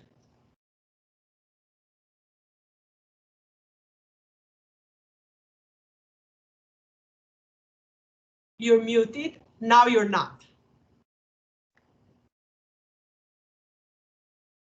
Excellent. Oh, you're muted again. Very strange. It seems as if it automatically mutes you when you... I don't know. Well, let's try again. Yes, I can hear you now. Can you hear me? Yes, perfect. So my name is Mikal Gilad. I'm currently a fellow with the National Prevention Science Coalition. Over the past several years, with my partner, Abraham Goodman, we have been looking at the problem of childhood exposure to crime and violence, which we have coined the CCC impact. The objective was to gain a better understanding of the nature, scope, extent, and long-term implications of the problem, to identify the policy gaps that influence our ability to effectively respond to the problem, and to evaluate the cost of the problem to the state and to society. So children encounter crime in all facets of their life. They see it and experience it at school, in their neighborhood, and sometimes at home too. Empirical studies have found that there are significant developmental, social, and cultural differences between children and adults that cause children to be more vulnerable and susceptible to the impact of crime exposure. On average, children are more likely to be exposed to crime. Once exposed, they're more likely to suffer more severe and long-term harms, and they're less likely to recover without assistance. Additionally, severe harm to children was shown to result not only from direct exposure, when a crime is committed against the body of the child, but also from indirect exposure when a child is affected by a crime committed against another. And you can see here several concrete examples under each category.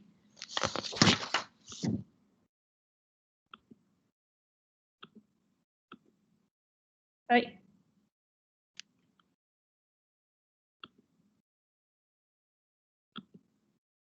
Sorry.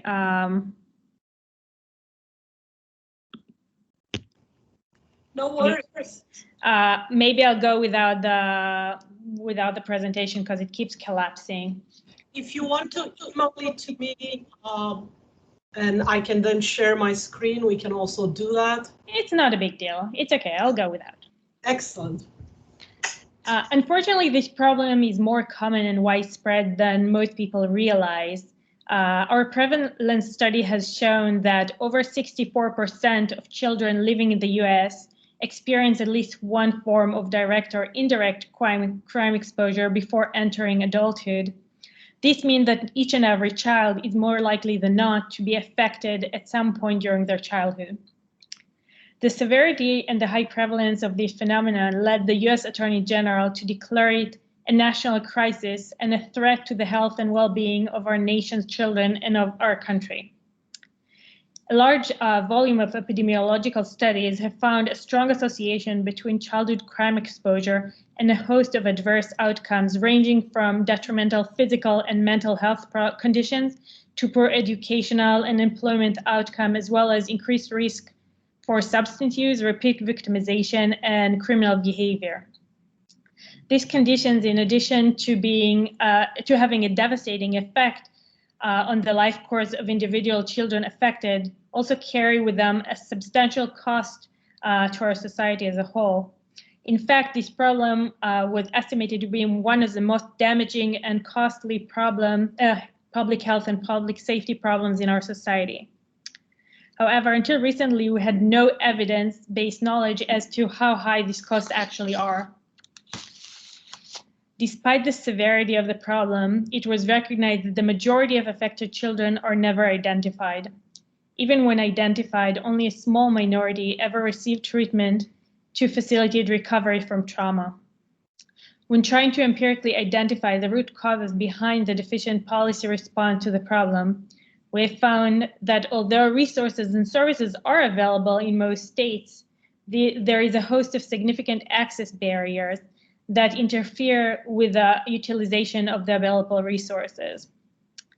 Very few of the available remedies are specifically targeted toward the unique developmental needs of children. Most existing policies address the general adult population, with children included only as an afterthought.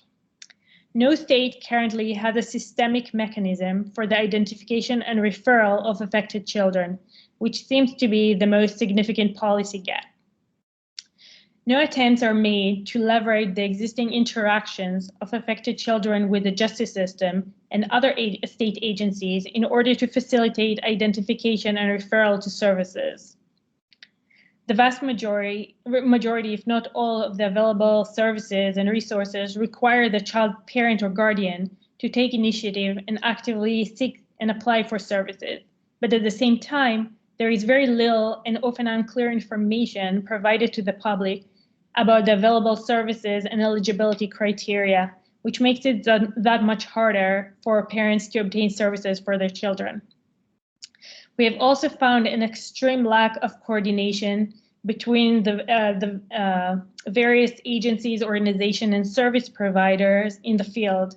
We observed that each entity rarely knows what the other is doing, let alone working together toward the common goal of assisting affected children.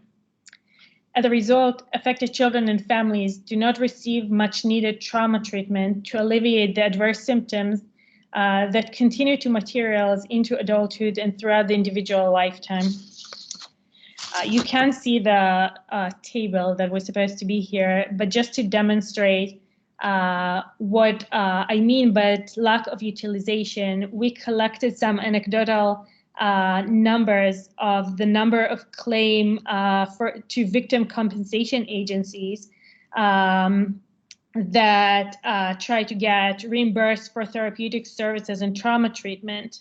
To give one anecdotal example, because you can see the chart, if we take a large population state like California, for example, when considering the size of the population and prevalence of exposure among children, we can safely estimate that approximately 1.6 million children were exposed to community violence in that year. And although children exposed under this category are eligible to get reimbursed, only 35 claims were filed that year. And we have similar numbers from other states like Virginia, Arizona, and others.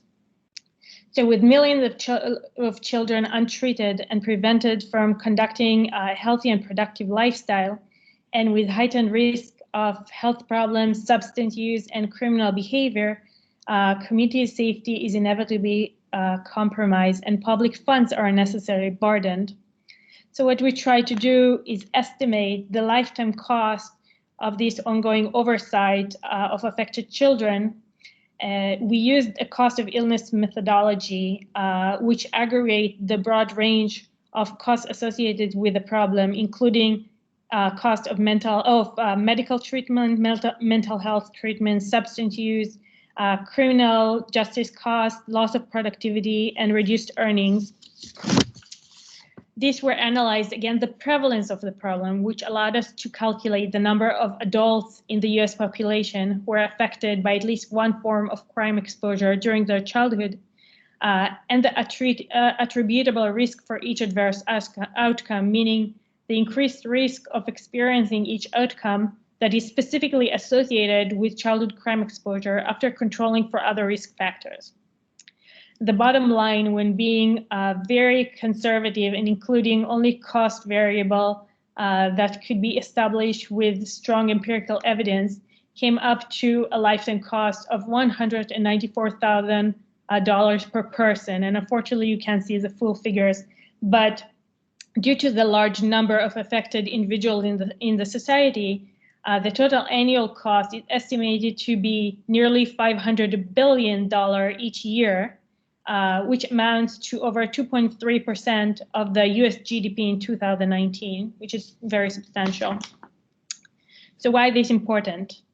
Although personally, I find the moral argument that we're responsible for the health and well-being of our future generation more than sufficient to justify action, these financial figures can provide some additional incentive for policymakers to act. We live at a time when state budgets are stretched far beyond their capacity and every dollar counts. And we can no longer afford to waste $500 billion each year due to inadequate and ineffective policies. The information that emerges from this analysis allowed us to better understand the status quo, to identify a source of substantial and unparalleled long-term saving, and to develop an evidence-based solution to this monumental problem that is cost-effective and that maximizes the utilization of the limited available funds. It also provides a baseline to establish the economic feasibility and the benefits of policy that enable early identification, referral, and intervention for children harmed by exposure to crime and violence, improving the health and quality of life of millions of children, while also bettering the well-being of our society. Thank you so much, and I apologize. No worries, Michal, and I'm actually sorry that your audience couldn't see the PowerPoint because, other than you who wrote it, I'm the only one who read the paper, and the panel participants will have to believe me when I say that it's a fascinating topic, and it was a long paper because it entails a lot of variables, and it was methodologically superb, and it's such a comprehensive study showing how much it costs, and this provides the basis for why then we need policy, we need change. I was particularly struck by something that you ended up not including in your cost analysis, parental victimization, which I thought fascinating. Again, you ended up not including that, and you explained why, but I was just thinking, my God, how many kids are basically living in a household with a depressed, victimized parents, right? So that will actually, you show beautifully how that will affect their development, right? So I'm a little interested in, I understood everything you did, and again, I think you did it superbly. In terms of next steps, I mean, obviously your study provides very solid work, without a doubt, on why something needs to be done.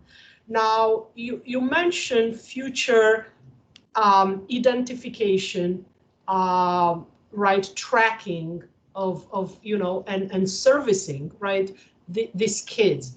Can you talk to us a little bit more about how do you envision that happening? Like, how can the system identify kids in these private homes, basically, and then help them with services? So, as you mentioned, identification, I feel like is the first step to go, and because once you understand which children may be affected, you can disseminate information to the parents who may not even be aware that the child can be benefit from therapy. So one thing that is not happening right now at all is the utilization of interaction of children that is already occurring with the justice system. For example, if a child right now testified, for example, in a domestic violence case, in most states, no one asked any question. There are no protocol. Although obviously the system knows because he just testified on what he saw, or she. There is no protocol for either judges, prosecutor, even police or victim service providers to actually flag these children and provide the parents with the information they need about services and referrals. So I feel that is the first step to go that is fairly cheap to execute and can make a huge difference as a starting point. Absolutely, I agree. I agree. But then moving forward, I mean, there's so many other than these kids who are testifying, right? So then we know who they are. Then all these other kids, right, in the other categories, say in situations where you know, you don't really get to know who they are. And I guess I'm trying to be coherent is, do you see any pressure moving forward if something was to be done from groups saying, well, this infringes on our personal liberties? You know, trying to track these kids, right? Trying to do something about it. Do you?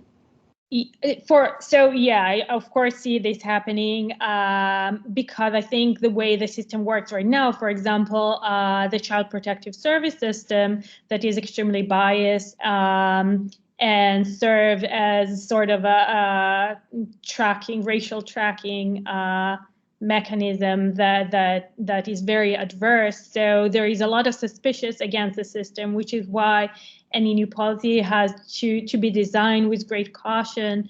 So the objective is not to track the children.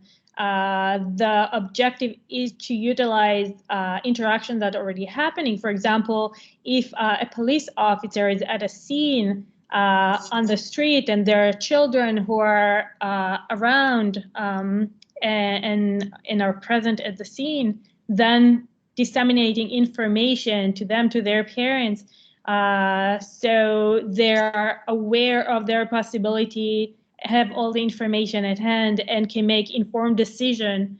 Again, that's a good start. In California, for example, the Surgeon General there has suggested to do trauma screening as part of the medical form for entering schools. Something in line with immunization forms. So you also have trauma screening by the pediatrician. And again, the objective is not to label, but to refer to services and enable access. Again, if the parent thinks that is the right thing to do, the best interest of the child. So to provide the information needed for children to get services that can be helpful to them. I'm very happy you explained this, because, you know, I use the word tracking, but really, which obviously carries a negative connotation, but in essence, it's about identifying ways to help. And finally, from me, I want to say that there was a paragraph in your paper talking about, well, more than a paragraph, pages talking about exposure to community violence, right? I mean, how timely is that now when the U.S. has become what they call a shooting gallery? So I was very impressed. I think Erin had a question, Erin.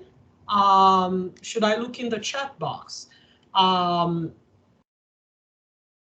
She's typing. So until she's finished, Erin, does anybody else? Oh, Erin says no. You already answered her question. Anybody else has comments, questions for Michal? Yes, Roman, please. I would like to know if children are more often exposed to crime in the age of coronavirus than before. Do you have any data about it? So we don't have the data yet, and it will be a while before we do. I was actually trying to look at child abuse fatalities, and I was trying to collect preliminary data, and it was just not possible. It will be a couple of years before we know. Sorry, but everything we know about this phenomenon tells us that we're going to see an increase, and past experience teaches that. But yeah, it's very sad that because the numbers for 2019 just came up like a month ago. So it will be a while before we know. Thank you. Thank you. An excellent point, Roman, because everybody's been talking about mental health, the toll it took, because of all this social isolation. But actually, I've not read, at least not me, about what Roman just pointed out, and Mikhail agreed that we'll see an increase in child trauma. So because of this social isolation. So go ahead. In Czech Republic, we've got some indication that domestic violence increase in houses of parents, among parents and children. And so that's actually that we see the same thing here. We see domestic violence increases, and we see reports of child abuse decrease significantly because the lack of agency of children and their inability to report on their own, especially with very young children. They depend on others to report for them, and if they're locked at home with their abuser, then it's unlikely to happen. So that's why for children, it will be a while before we actually know the extent of the damage, let's say. And right now, it's actually, there is a sort of a hazard because the statistics kind of make people complacent. They make them feel like maybe there is not a problem. But again, everything we know about this phenomenon tells us that there is. So, but it will be a while, and hopefully there won't be there won't be that many casualties along the way while we wait for the data. Right, and actually, if I understand it correctly, the numbers may be artificially lower when in fact we seem to think that they should be, they will be higher. So the numbers will not be, when you do get the numbers, they will not be good proxies. Fascinating again, and I wish I saw more, at least in the newspapers, more of a, to push to discuss, the pandemic effect on children, as opposed to just focusing on mental health, the mental health of the adults. Nadine is typing something. Probably she doesn't want to say it out loud because we're really way over schedule, but I'll wait for Nadine to type. Sorry, I have to run. Thank you all for engaging and truly stimulating panel. I look forward to hearing about the progress of each of your work. And actually, I'm going to close now, Nadine. I want to thank first and foremost Mikhail for going last. It's always hard when you're, everybody was like, we went over schedule. Secondly, I want to thank all of you for your patience, for a truly interesting panel, covering so many, so I loved it. And thank you on behalf of the conference. And I look forward to talking to you again, possibly in the future. And have a lovely weekend, and you will get information from me coming right on the conference schedule and everything, and what live sessions you can actually live participate in, and then how to watch everything else streamed. So thank you very much, everybody. Thank you, Roxana. Take care, everybody. Bye. Bye-bye.